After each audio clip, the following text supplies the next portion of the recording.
नमस्कार दोस्तों, आपका स्वागत है मेरे YouTube चैनल चड्डा मोबाइल रिपेयरिंग चंडीगढ़ में। मेरी मोबाइल रिपेयरिंग दुकान है नियर पीजीआई चंडीगढ़ में। आज की वीडियो में मैं आपको बताऊंगा अगर आपके एमआई फोन में कोई चार्जिंग प्रॉब्लम आ रही है तो उसे कैसे सही किया जा सकता है। तकरीबन एमआई के फोन के अंदर का मदरबोर्ड और स्कीमेटिक डायग्राम सेम ही होता है। आज हमारे पास कुछ एमआई के डिवाइसेज है दोस्तों, इनमें अलग अलग तरह की प्रॉब्लम है, जैसे कि चार्जर का लगना और हट जाना, अपने आप ही हट जाना, चार्जर का लगे रहना मगर चार्जिंग ना होना, चार्जिंग के समय चार्जिंग शो कर देता है मगर कुछ देर बाद चार्जिंग हट जाती है, या फिर चार्जिंग लगाने पर फोन का गर्म होना या फिर स्लो चार्ज होना।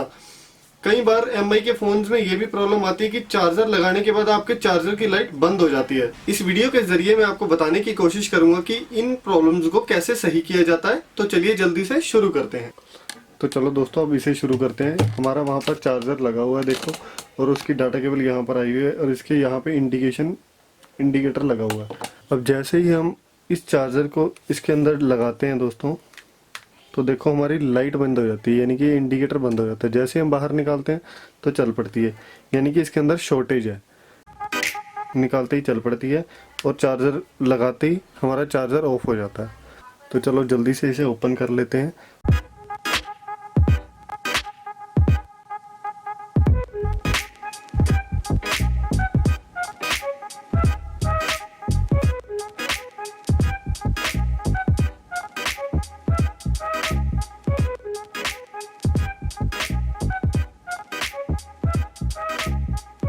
प्लेट निकल चुकी है और जहाँ तक कि हम देख पा रहे हैं इसका चार्जिंग जैक पहले भी रिपेयर होया हुआ है। किसी टेक्नीशियन ने इसे रिपेयर करने की कोशिश की, बट चार्जिंग जैक बदलने से भी ये प्रॉब्लम सॉल्व नहीं होती। सबसे पहले इसकी बैटरी को रिमूव कर लेते हैं। इस केस में दोस्तों सबसे पहले हमने ये चेक करना है कि शॉर्टेज हमारी है किस जगह पे। शॉर्टेज हमारी इस बोर्ड में भी हो सकते हैं, जैसे कि आप जानते हैं इस बोर्ड में भी हो सकती है और इस फ्लेक्स केबल में भी हो सकती है। आपने ये भी चेक करना है दोनों तरफ की इन जो पत्तों पे कई बार पानी जाने की वजह से जंग लग जाता है दोस्तों। इन पत्तों की मैं बात कर रहा हूँ, ये जो फ्लेक्स केबल होती है, जो मेन केबल होती है, कई बार इनके ऊपर भी जंग लगने की वजह से ये प्रॉब्लम आ जाती है। आपने इन दोनों कनेक्टर्स पे भी ये चीज़ चेक कर लेनी है। तो दोस्तों मल्टीमीटर की मदद से हम इसकी ट्रेसिंग शुरू करते हैं। मल्टीमीटर को कंटिन्यूटी मोड पर सेट करके हम इसकी पॉजिटिव पिन से ट्रेस करना शुरू करेंगे। चार्जिंग जैक तो उस टेक्नीशियन ने नया ही लगाया, इसलिए चार्जिंग जैक हमें बदलने की जरूरत नहीं है। दोस्तों मैं आपको जूम करके थोड़ा दिखाना चाहूँ। चार्जिंग की पॉजिटिव सप्लाई में सबसे पहले यहाँ पर एक कैपेसिटर दिखाई दे रहा होगा आपको। इस कैपेसिटर को हमने चेक करना है। हम ग्राउंड पे रखेंगे एक मल्टीमीटर की पिन को और एक इस कैपेसिटर के ऊपर। देखो इसकी एक साइड पे बीप आ रही है। अब जब हम दूसरी साइड पे चेक करेंगे तो दूसरी साइड पे भी इसकी बीप आ रही है। इसका मतलब हमारा पहला कैपेसिटर भी शॉर्ट है। देखो इसको दोनों तरफ मैं अगर रख कर चेक करता हूँ, बीप दे रहा है। मुझे जहाँ तक कि अंदाज़ा है दोस्तों, इसका ये वाला कैपेसिटर शॉर्ट है। इस कैपेसिटर को रिमूव करके हम चेक कर लेते हैं। दोस्तों देखो हमने इस जगह से इस कैपेसिटर को रिमूव कर दिया। ये कैपेसिटर करंट फिल्ट्रेशन का काम करता है। अगर आप यहाँ पर कैपेसिटर रिप्लेस करके लगाना चाहो तो वो भी लगा सकते हैं। अगर आप नहीं भी लगाएंगे तो चार्जिंग सेक्शन हमारा फिलहाल के लिए सही हो चुका है। अब देखते हैं दोस्तों, देखिए अब चार्जर हमारा बंद नहीं हो रहा, इंडिकेशन कंटिन्यू आ रही है। ये हटाया हमने और ये फिर से लगा दिया। चार्जर हमारा कंटिन्यू ऑन है। अब हम फ़ोन को बैटरी लगाकर ऑन करके चेक कर लेते हैं।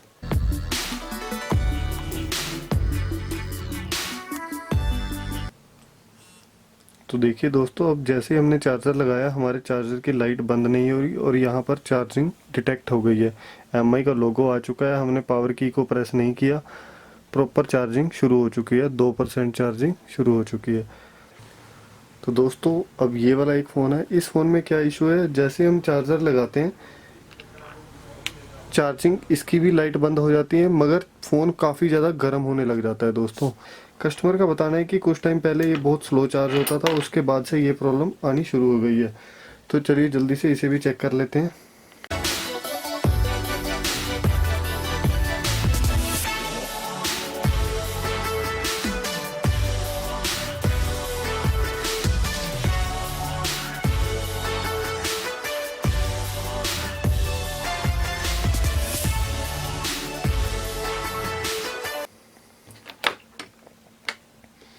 दोस्तों देखो यहाँ पर भी हम सेम वही चीज़ चेक करेंगे कि हमारी प्रॉब्लम है किस सेक्शन में, इस सेक्शन में या मेन बड़े वाले सेक्शन में, मेन बोर्ड में।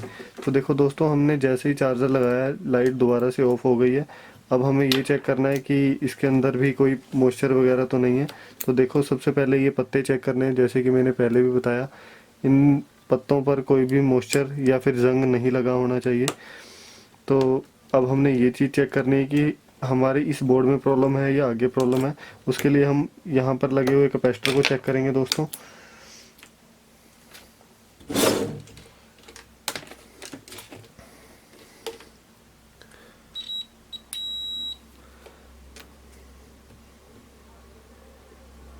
कैपेसिटर के पास हमारी 684 रीडिंग आ रही है। एक पिन को ग्राउंड पे रखे और एक यहाँ पे रखे हम चेक कर लेंगे। देखिए एक ग्राउंड है और एक लाइन में लगा हुआ है, यानी कि यहाँ पर शॉर्टेज नहीं है। तो अब हम ये चीज़ चेक करेंगे हमारे इस प्लेट के अंदर या इस फ्लक्स केबल के अंदर तो नहीं प्रॉब्लम। अगेन चार्जर इसके अंदर लगाएंगे दोस्तों। चार्जर लगाने के बाद फिर इसकी लाइट बंद हो गई।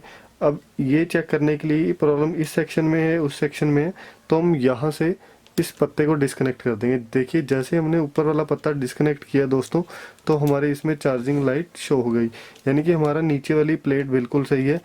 इसमें भी जैक रिसेंटली ही डला हुआ है, जैक कस्टमर ने न्यू डलवाया है, मगर चार्जिंग की प्रॉब्लम स्टिल है इस फ़ोन में भी।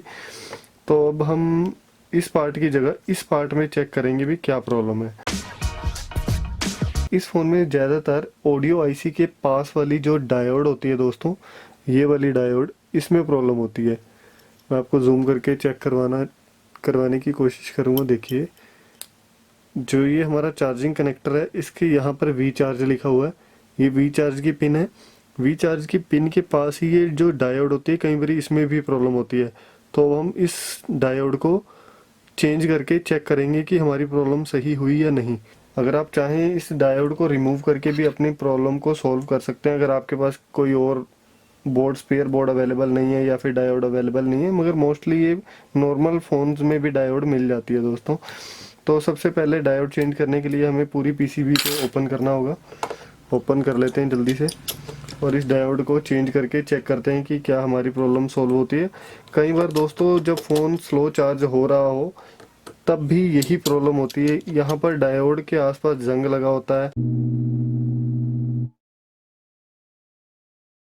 चार्जिंग जैक के अंदर डस्ट होने के कारण भी चार्जिंग स्लो हो जाती है दोस्तों। तो हमें अपना जैक भी थोड़ा साफ़ रखना चाहिए। कुछ टाइम बाद अपने टूथब्रश, जो हमारे पास एक्स्ट्रा स्पेयर टूथब्रश होता है, एसीटोन लगाकर या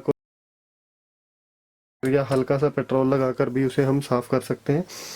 अब हम इस पीसीबी की इस डायोड को चेंज करने से पहले इसकी आईसी और इस पार्ट को अच्छे से कवर कर लेंगे, जिससे हीट से ये ख़राब ना हो। ये हमारी हीट रेजिस्टेंस टेप हो गई, इसे लगाकर अच्छे से कवर कर लेंगे, क्योंकि यहाँ पर टेम्परेचर बहुत ज़्यादा बढ़ जाएगा जब हम रिपेयर करेंगे।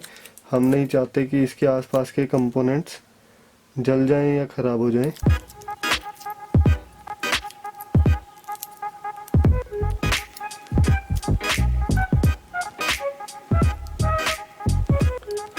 ये देखिए हमने बस उतना सा एरिया ही छोड़ा है जहाँ पे हमें डायोड निकालनी है। असेंबली ऑन करके हम जिस पार्ट को निकालना चाहते हैं उसके आसपास हल्की सी फ्लक्स लगा लेंगे।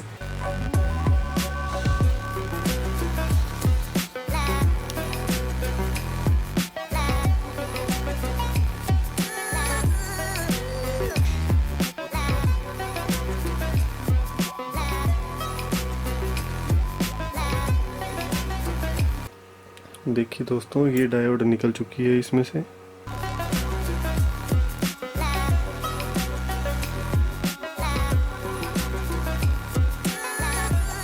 डायोड भी टूट के निकली है, पूरी डायोड नहीं निकली। दोबारा से हीट मार के पूरी डायोड निकालनी पड़ेगी।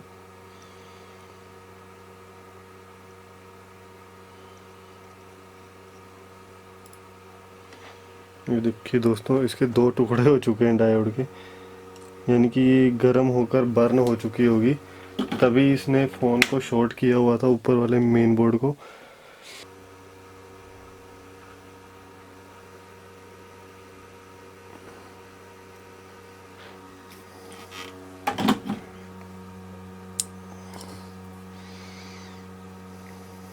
अब बोर्ड पर जहाँ पर हमें इस डायोड को लगाना है वहाँ पर हल्की सी फ्लक्स लगा के हमने पैड को साफ कर लेना है।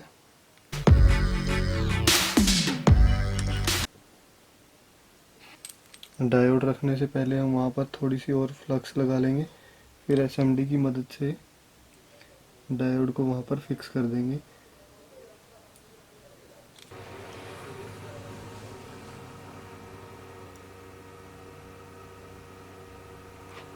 तो देखो दोस्तों, डायोड अच्छे से लग चुकी है। इसे थोड़ा ठंडा होने देंगे।